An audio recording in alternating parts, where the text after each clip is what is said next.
Okay, so today's lesson is on God's creation rest. And I've looked at creation rest many times in different ways, and this will be another different way of looking at it.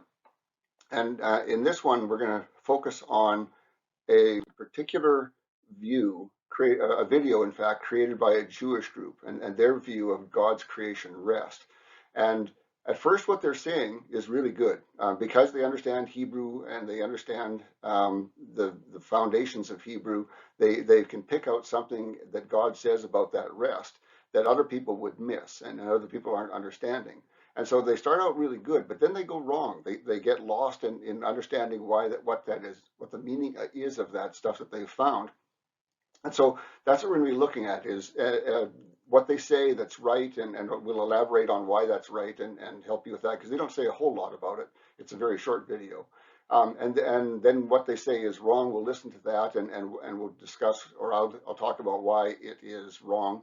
And then we'll talk just a little bit about what would have been the right thing for them to say to understand what is going on in the Bible there. And over all of this is the general idea of considering that we have to be careful with everything that we see and read. And this is one of those that is kind of interesting because they start out so well. They pull out something from the scripture, a little nugget there, and they say, look at this, the Bible is telling us something here, and then they take it in the wrong direction. And so it would be easy to look at that and say, oh, look, they found something neat, so they must have a better understanding, and miss that because we aren't looking carefully enough that they take it in the wrong direction. And so we'll see all of those things as we go through this. So the source of this video is from YouTube. This is a group that has been doing videos online, but not on YouTube for a very long time. And they just started up a YouTube presence. And this was their first video out. And the video is titled The Jewish Day of Rest. Why do we celebrate Shabbat? And that is a very strange title because that's not what the title is of the video you're going to see. The title of the video itself is Shabbat, Did God Take a Rest? And that's a better title for it. And so I'm to talk just for a little bit about this idea of a Jewish day of rest. And that's important to us because the video is not about the Jewishness of the Sabbath, even though that title would lead you to that. But it's important for us to understand a little bit about what beliefs the Jews have about Sabbath and who it applies to. And generally, the Jews don't accept the idea that anybody but them should be keeping the Sabbath. They don't think that any Christian should, nobody else but the Jews. And they have a lot of reasons for that. And I looked that up and I found a rabbi who talked about that. And he said the reason is that it is because it was given to Abraham. The Sabbath was given to Abraham. And although the Bible doesn't say that exactly, they pulled that out from Genesis 26:5, which I've put here. And it says, because Abraham obeyed me and fulfilled his duty to me and kept my commandments, my statutes, and my laws. Okay, so they say, because it says my commandments, my statutes, and my laws, which the Bible repeats many times over later on, they say Abraham was keeping the full law and therefore he would have been keeping the Sabbath. And so it was given to Abraham and it was passed down to them. But that is an odd thing to think, though. The head of the household for the Sabbath is to ensure that the family keeps the Sabbath. And that's just foundational in the whole Sabbath idea, is that the household leader is supposed to make sure that everybody rests on the Sabbath day and not just himself. And so how can you give a man Sabbath keeping and not give it to all of his sons and his wife or wives and everybody else that's involved there? Well, you can't, because Sabbath keeping would require the man to make sure that his whole family keeps the Sabbath. And so that leaves us with a bunch of people who are not in the line of Jacob. So there's Ishmael and there's the other sons of Isaac and the other sons of Jacob. All of those people would have been people who would have been raised as Sabbath keepers because the head of their household was a Sabbath keeper. And so surely it must apply to them if they were required to. So it would be very odd to say that only Jacob's tribes are the ones who should be keeping the Sabbath that was given to Abraham. And what we do see in the Bible, the first mention of Sabbath keeping comes much later. It comes when the Israelites, who will be the Jews, are leaving Egypt. And immediately after leaving Egypt, God begins to teach them Sabbath keeping again, which they had lost in the 400 years since Abraham's time. So what they believe about the Jewish day of rest, that it would only apply to them, doesn't make any sense biblically. And we don't accept that idea. We disagree with that completely. we believe that Adam and Eve kept the Sabbath. Now, the Bible doesn't say anything directly about it, just like it didn't say anything directly about Abraham, but we see it in other things. We see it in things like sacrifices that happen in that pre-Noah time. We see that they understood things about God that they must have gotten from somewhere, but the Bible doesn't tell us where it got that understanding from. And we also see that from the purpose of the Sabbath keeping. And the point of Sabbath keeping is to remember what God did for his people at creation. And um, it only makes sense that it would have been given to Adam and Eve, and otherwise it just doesn't make sense. You can't give it to a later person because then you wind up with some percentage of the population who should be Sabbath keepers and others who shouldn't be. And so it makes sense that Adam and Eve would be the ones because they were also there on the day that God rested. They had been created that time and everything was go with them. So of course they would have been aware that God was resting. And we also believe that Noah kept the Sabbath because the Bible calls him a righteous man, and that's what righteousness is to God, is part of it is keeping the Sabbath. And in our recent talks about the Sumerians, we know that the Sumerians used the number 7 a lot, so they had some understanding of God's ways, and there were people in the Sumerians who were still doing that. And Abraham was only 9 generations from Shem. Now that sounds like a long time for us. 9 generations would be a long distance, but we need to remember that Noah and his sons were still alive at the time of Abraham. In fact, Noah's son Shem outlived Abraham. So so these people who were the people who were actually on the ark and who would have been the sons of Noah and would have, we presume, kept that because they knew of God that directly. And so there would have been, as is always the case, a remnant pattern. There would have been some people from the descendants of Noah who turned away from God and some who did not, and some who kept that. And that remnant pattern shows up in the Bible over and over again of people turning away from God generally, but there's a remnant that stays strong, and God uses that remnant to rebuild things again. And that was the case with Abraham as well. And so Noah and his family were that remnant from the pre-flood times, and Abraham is the remnant who carries it on ultimately to Moses and that covenant. So that's what we believe about it. Now again, this video is not about the Jewishness of that day of rest, despite that title that's on YouTube. The title of the video is a little different, and we'll look at that, what it actually says. So the idea here is, as I mentioned at the start, is that many messages seem good, but they aren't. And this one we're going to see, it starts out really well, but it goes wrong. And something that you may have seen sometimes, if you've ever watched a courtroom show or something like that, when you hear the first lawyer get up, or if you're looking at a debate, it's the same thing. The first person who comes up and starts the debate, you think, wow, he makes a lot of good points. He must be right. And so you're quite convinced that the person who spoke first had to be right because it all makes sense. But then the second guy gets up and he brings up his points, and all of a sudden you're saying, oh, okay, so I see it differently now because I see it from this perspective. So once you see both sides represented, then you can make a better choice. But in all of these videos that we have here, you only get one side of it. You get their side. And so you need to be that second lawyer or that second debater to ourselves. We always need to be the person who says, well, now, does that fit? Does that match what the Bible says? And we all have to be vigilant in that. It's easy to become kind of foggy and just listening along and not really paying attention. When you're looking at these biblical topics, you always need to be vigilant and watchful. And to do that for the Bible, you need to know the Bible and you need to think biblically. And what I mean by think biblically is whenever you hear somebody say something about God or the Bible or anything like that, you need to automatically go back to the Bible verses that you know and say, is that right? Does that line up with my understanding of that?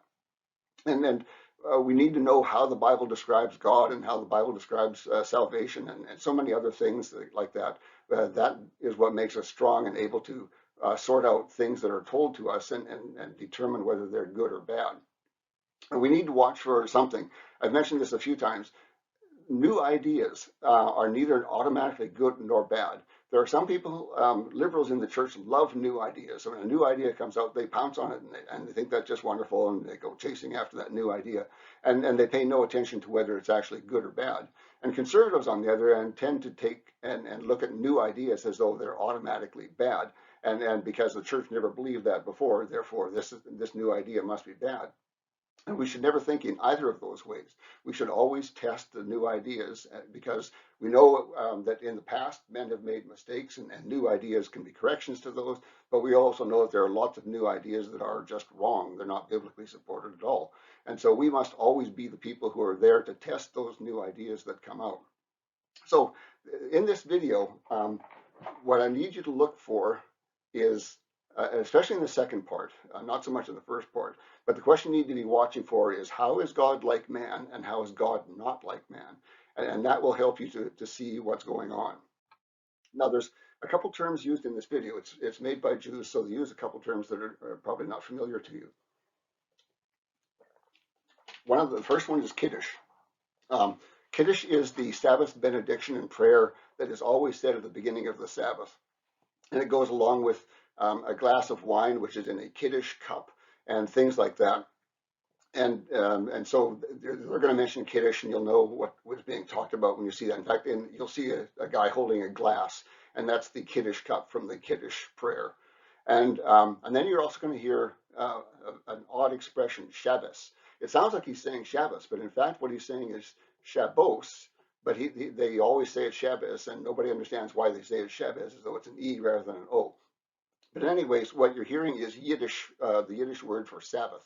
And so if you don't know what Yiddish is a language that a lot of the Germans spoke. It began, German Jews spoke, I should say. And so it began as a West Germanic language as the Jews moved into German territories. They picked up the West German as the base language. And then on top of that, they added their own Hebrew and some Aramaic to it. And so this little quote that I have here says, Yiddish is a West Germanic language historically spoken by Ashkenazi Jews.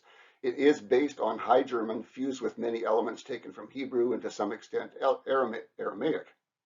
So Yiddish is kind of a mixed bag language that was created because of the Jews moving into German territory and bringing along with them some of their own words, but keeping a lot of German words. Why do we celebrate Shabbos? What's it all about? If you would have asked me this question a few years ago, I probably would have said, oh, everybody knows that. The Torah says that God created the world in 6 days and rested on day 7, and we remember that and honor that by resting ourselves on every 7th day also. But lately, I've been realizing that there are some serious holes with that answer. And not little holes, but like full 18-wheelers straight through them kind of holes. Like, first of all, why did God need to rest after creating the world? I mean, I'm sure creation was a lot of work, and if I threw myself into hard labor for 6 days straight, I would absolutely need a day to get my strength back. But I'm not an infinite and all-powerful being. God is. And all-powerful beings aren't supposed to need to take breaks and recharge. So why is God resting? And second of all, there's something strange about the way we celebrate Shabbos. Because the day is all about resting and not doing any work. And that seems to be a nod to the original Shabbos when God rested. But when you think about that, it actually doesn't make any sense. Like, as an example, imagine the government in Montgomery, Alabama, decided to make a Rosa Parks holiday. And they were tossing around ideas about how it should be observed. Maybe all the buses should be free. Or maybe everyone should try to sit next to someone who doesn't look like them. And then one guy gets up and says, you know how after Rosa Parks' ride, she was really tired and she actually took a nap? So what if we observe the day by everyone taking naps? And then everyone starts nodding and saying, yes, good call. That is perfect. Everybody needs to remember the nap. That would feel like you're in the Twilight Zone. Nobody cares about the nap. We care about the ride. But guess what? We don't spend our Saturdays decorating globes with our kids, thinking of new things to create or tending to the earth. We spend them resting. And in Genesis, the Torah tells us what makes Shabbos so great, why it matters. And you know what it says? God blessed the 7th day and made it holy. He showed it was special to him because Kivo Shavat Mikol Melachto. Because that's when he rested from all of his work. So Shabbos wasn't special because the world was just created. It wasn't the big ribbon-cutting ceremony for the universe. It's special because of the great divine doze, the nap. Why is rest upstaging all of this seemingly way more impressive creating than happened before it? Something is clearly not adding up about what exactly Shabbos is all about. And maybe it's because this way of thinking about God resting as him taking a nap or recovering his strength, maybe it's a mistake. Maybe rest means something completely different. And in fact, I think that when you read the Torah carefully, it actually bears this out. Take a look at Genesis chapter 2, verse 2. Vayechal Elokim bayom hashvi'i melachto asher asa. God finished all of his work on the seventh day. Vayishbot bayom hashvi'i mikol melachto asher asa. And he rested on the seventh day from all of his work. Now, maybe this verse is familiar to you from Kiddush. And maybe, like me, you're so used to it that it's hard to spot the glaring issue. But let's break it down. The second half clearly says that on Shabbos, God rested. All the work was done, and Shabbos was vacation. But now, look closely at the first half. Vayechal Elokim bayom hashvi'i melachto asher asa. God finished all of his work on the seventh day. Wait, what? God finished the work on the seventh day? That doesn't add up. God was resting on the seventh day. That should mean that God finished all of his work on the sixth day. And that tracks with what we know. God made Adam on day 6, and that was it. Humans were the last creation. So what was God finishing on day 7? And how could he be finishing and having his big day of rest at the same time?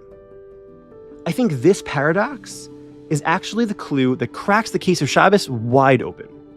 We just need to figure out how God could be resting and finishing creation at the same time. Is that possible? I think it is. Okay, that's the first half of the video. Now he's going to go into explaining their understanding of why that is. And it's not just his understanding. This is generally a widespread Jewish understanding.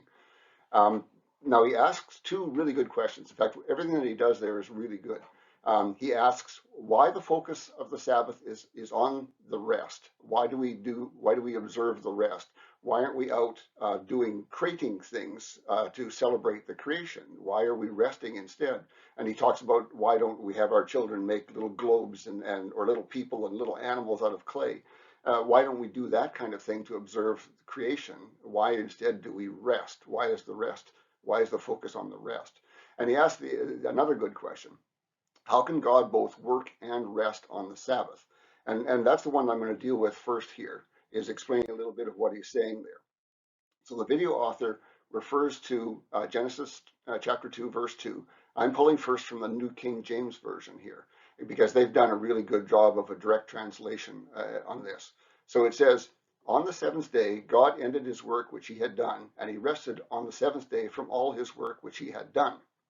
Seems repetitive, but that's intentional. God does that a lot. And in fact, this whole line here is identical to this whole line here, except for the words that I've marked in blue. So even in Hebrew, these are identical. And when God does that kind of thing, he's saying these two are alike. There's something here that needs to be understood because they are so similar. And it's up to us to try to figure that out. Not everybody gets it right, as you'll see. So that parallel that God has set up there is something for us to look into. Now, many English translators don't understand the verse correctly, and they actually, to fix that and do exactly what that guy was talking about, he said, there's only 6 days of creation. How can God be ending his creation on the seventh day if there's only 6 days of creation? And so they actually twist the translation to be what they think they understand, okay? And so you'll find this from the NIV translation, and it uses, instead of on and on, they twist the first one by saying by. So they say, by the seventh day, God had finished the work he had been doing. So on the seventh day, he rested from all of his work. And that's them changing their translation to fit what they understand. And that's always dangerous. We looked at that recently when we were looking at changes that had been made to the Greek of the Bible. So, but the video author here does correctly understand those two ideas, that God ended his work on the seventh day and he rested on the seventh day, both those. Now, I'll just make a minor Hebrew point here. The word in Hebrew isn't on, it's in. The preposition is actually in. But that's because they talk about days differently than we do. If they were going to meet somebody tomorrow, they would say, I will meet you in Tuesday. And we don't say it that way. We say we meet you on Tuesday. And so that's just a difference in translation, but so it doesn't matter there, just the way we use words. So, but he does understand correctly these basic ideas that there are two things that happen on the seventh day. One is that God ends his work, and one that he rests. So the first thing we need to understand is God ended his work.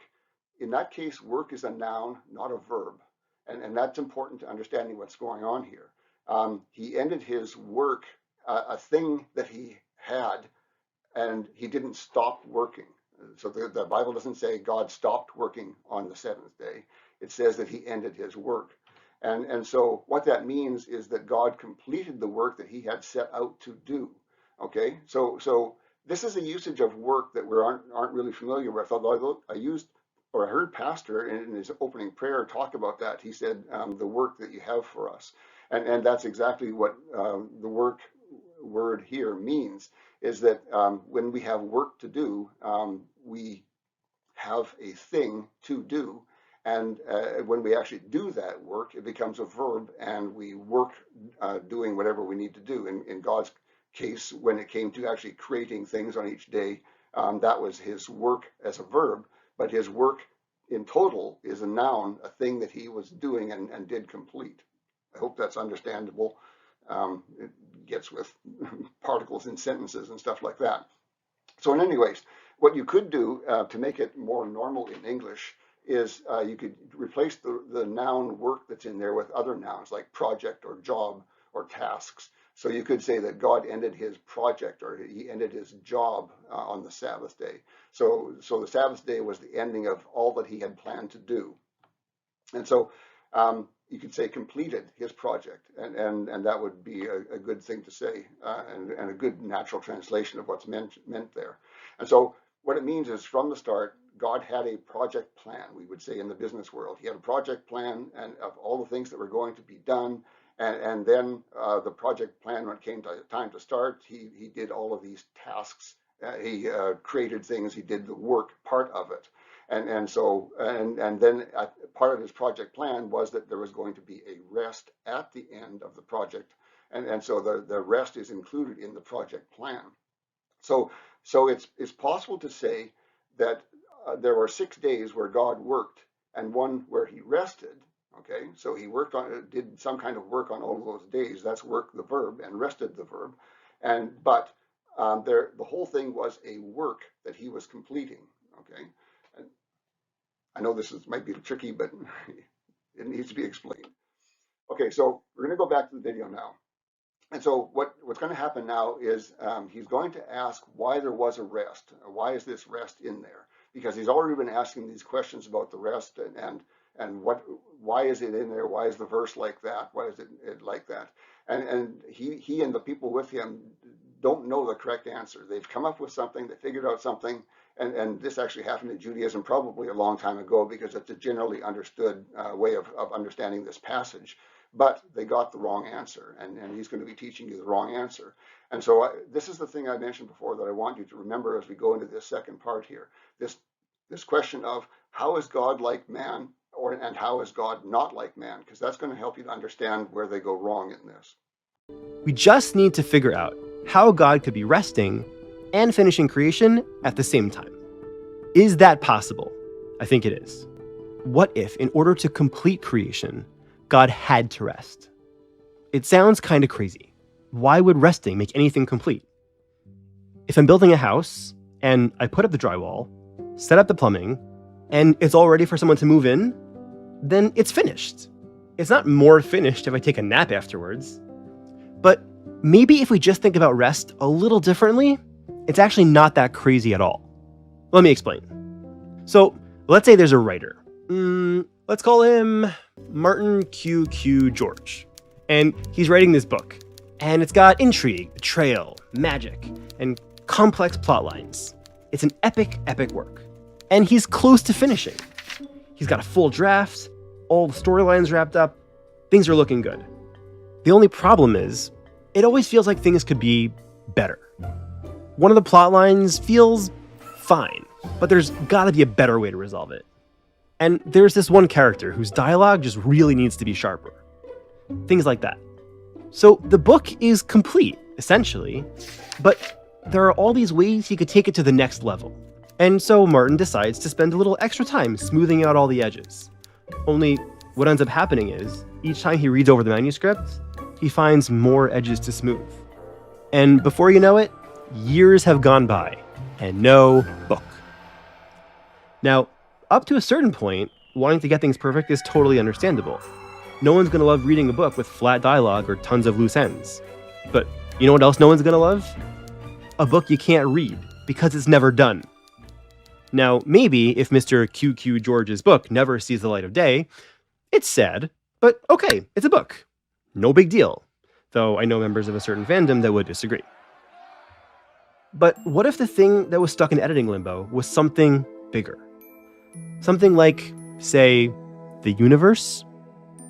What happened during the 6 days of creation? Each day, God added more to the picture.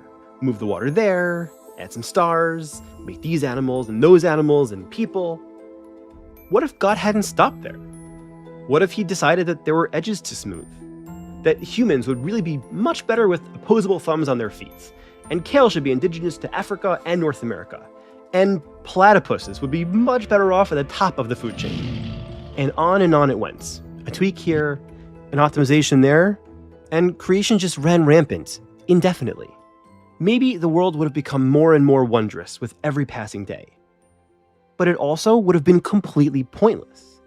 Because the world is meant to be lived in.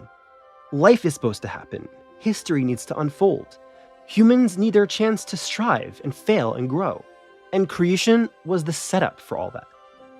If God had just kept on creating, and the setup never stopped, that would have meant that life would never start. What happened instead was Shabbos. God rested. In other words, he declared his work done. Because in the world of creation, rest is exactly how you finish making something. You put the pen down. You click save and step away from the keyboard and say, it's good enough. I'm not working on it anymore. It's the last step. The step that takes all the effort and potential and turns it into something. I think that's the resolution to our paradox. How God could be resting and completing creation in the same day.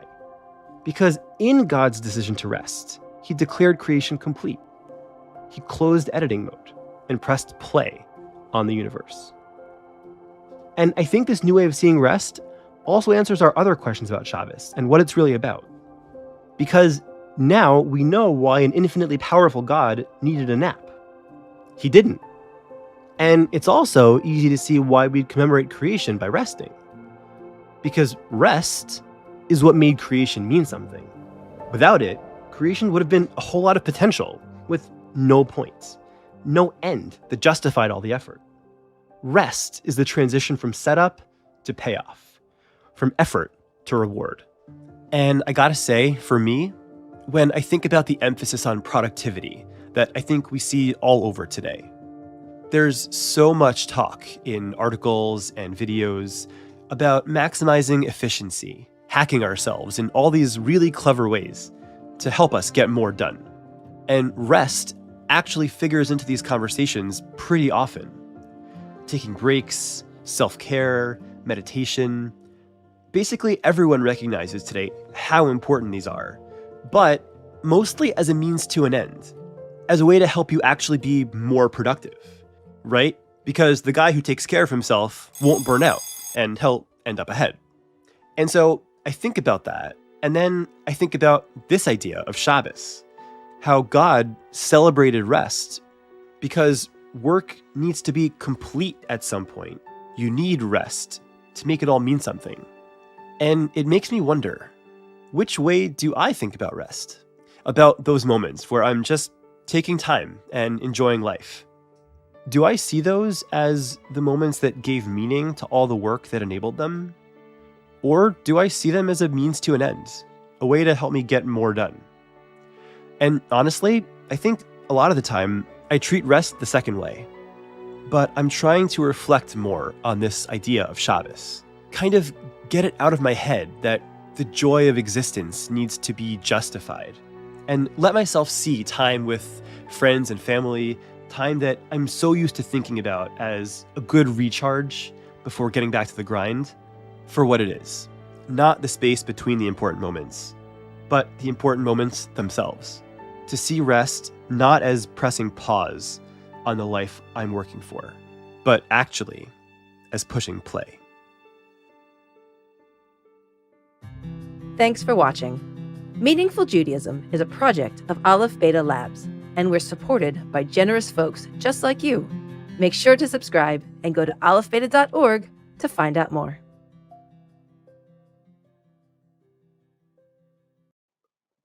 He's talking about the Sabbath as being something that God had to do and as part of creation because he needed to make creation come to an end. And so he understood earlier, as we saw, that the Bible says God ended his work on the seventh day and God rested on the seventh day. And you can see that parallel, and he says, so they're definitely related.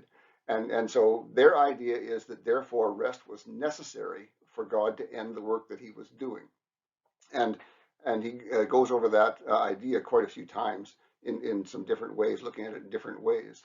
And so he started out by saying that a rest is necessary for humans to finish their work. Now, I'm not even sure that that's true. If you're at work doing work and you finish the project you're on in the middle of the day, then what happens? Do you take a nap or a rest? No, you move on to the next project because you're on your employer's time.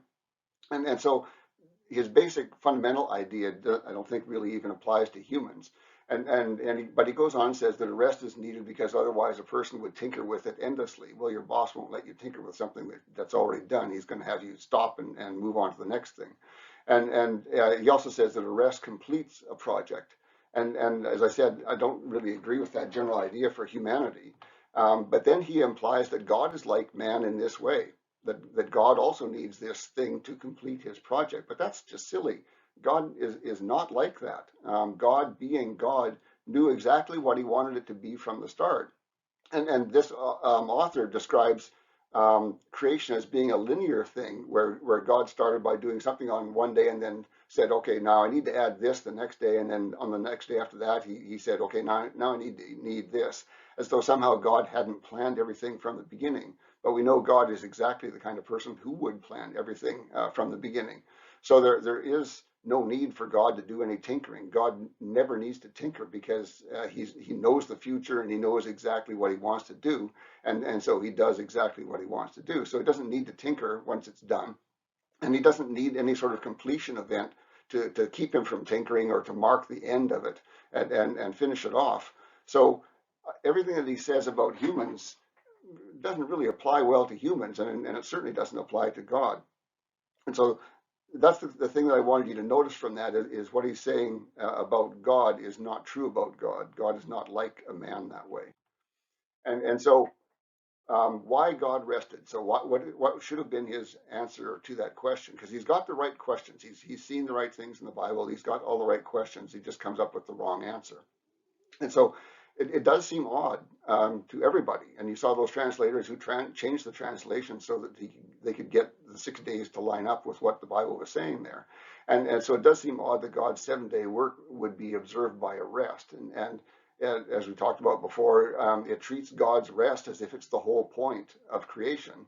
And it ignores a universe, the creation of a universe, all the animals created, all the animals, mankind, all the flowers, and all everything else that was created. It ignores all of that stuff, and it observes the rest that God took, as though that rest was the most important thing. And the reason is the rest is the whole point.